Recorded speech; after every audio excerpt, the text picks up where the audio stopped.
So during the Family Reunion Festival this year, AISES is putting on a workshop Friday the 28th from 3 to 5 p.m.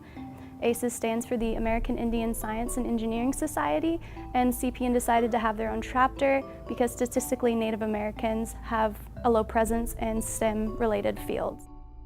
Kaya is going to host a tea-making workshop where he's going to use Native American significant plants or any plants that he's found outdoors, and he's basically going to teach participants how to make their own teas that they can use in everyday settings. The plants we'll be using are native to Oklahoma and can be commonly found around tribal lands.